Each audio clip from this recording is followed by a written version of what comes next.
8ویں سنت، گھریلو معاملات میں بیوی سے بھی مشورہ رکھنا، صرف حاکم بن کے حکم نہیں چلانا، اس سے گھر ٹوٹنے کا خطرہ ہوتا ہے، دوریوں کا خدشہ ہوتا ہے۔ قرآن مجید میں بھی اللہ تعالیٰ نے اس بات کا حکم فرمایا، فاعف عنہم واستغفر لہم وشاورہم فی الامر، درگزر کریں، ان کے لیے استغفار کریں اور ان کے ساتھ مشورہ بھی کریں۔ یہ حضور صلی اللہ علیہ وسلم کو خطاب صحابہ کرام کے لیے ہے، کیونکہ صحابہ کا معنی ساتھی، آپ کے ساتھیوں کے لیے، اور سب سے قریبی ساتھی تو بیوی ہے، اس کے لیے بھی یہی حکم ہے کہ غلطیوں میں درگزر کریں اور ساتھ مشورہ بھی رکھیں۔ ہاں یہ بات ضرور ہے، فَإِذَا عَزَمْتَ فَتَوَكَّلْ عَلَى اللَّهِ، جو بات آپ کو اس میں سے اچھی لگے پھر اللہ پر بھروسہ کر کے وہی کریں۔ یہ نہیں کہ جو مشورہ دیا گیا چاہے اس میں خیر ہے یا شر ہے، جو مشورہ ملا ہے اس پر عمل کرے، یہ ضروری نہیں ہے، جو کام بہتر لگے اسی پر عمل کریں۔ اب اس پر حدیث سنیے، ایک لمبی حدیث ہے، اس کا ایک حصہ ہے۔ عن مسور ابن محرمہ فی حدیث طویل قال رسول اللہ صلی اللہ علیہ وسلم لاصحابہ قوموا وانحروا ثم احلقوا قال فوالله ما قام منهم رجل حتى قال ذلك 3 مرات فلما لم يقم منهم احد دخل على ام سلمة فذكر لها ما لقي من الناس فقالت ام سلمة يا نبي الله اتحب ذلك ثم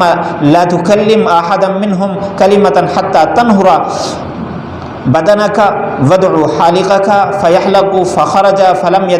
يكلم احدا منهم حتى فعل ذلك نهر بدنه ودعا حالقه فحلقه فلما رأوه ذلك فقاموا فانهروا وجعل بعضهم يحلق بعضا، رواه البخاری۔ حدیث کا نمبر ہے 2731۔ یہ صلح حدیبیہ کا واقعہ ہے، بہت لمبی حدیث ہے کہ جب کافی دن مہینہ گزر گیا غالباً کہ عمرے کا احرام باندھے ہوئے ہیں، قربانیاں ساتھ لیے ہوئے ہیں، وہ آگے آنے نہیں دے رہے، آپ صلی اللہ علیہ وسلم نے صلح فرما لی ان سے، انہوں نے کہا اب واپس سے لے جاؤ، اگلے سال آنا۔ تو صحابہ کرام کا جو ارادہ تھا، کیونکہ اس کے خلاف فیصلہ ہوا ہے تو ان پر بوجھ تھا، آپ صلی اللہ علیہ وسلم نے حکم فرمایا ان کو۔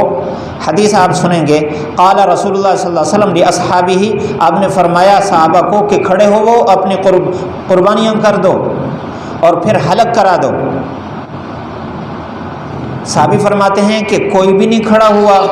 یہاں تک کہ آپ نے 3 مرتبہ فرمایا، سارے سوچ میں پڑ گئے، کوئی بھی نہیں کھڑا ہوا۔ آپ صلی اللہ علیہ وسلم اپنی بیوی حضرت ام سلمہ رضی اللہ عنہا کے پاس گئے، ان کے سامنے یہ بات رکھی کہ ایسا ہو رہا ہے۔ انہوں نے فرمایا، ام سلمہ رضی اللہ عنہ، اے اللہ کے نبی، آپ پسند کرتے ہیں اس بات کو کہ آپ چلے جائیں، پھر آپ کسی سے بھی نہ بولیں،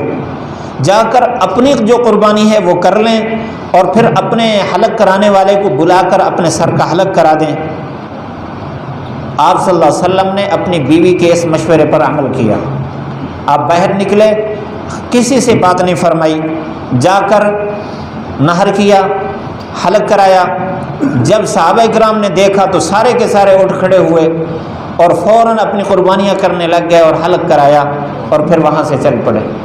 تو آپ صلی اللہ علیہ وسلم نے اس مشکل مرحلے میں اپنی بیوی سے مشورہ کیا اور انہوں نے جو مشورہ دیا اس پر عمل کیا اور اس کا فائدہ بھی ہوا۔ تو اس سے ثابت ہوا کہ بیوی سے مشورہ کرنا عیب نہیں ہے، مردانگی کے خلاف نہیں ہے، تو مشورہ کرنا سنت ہے۔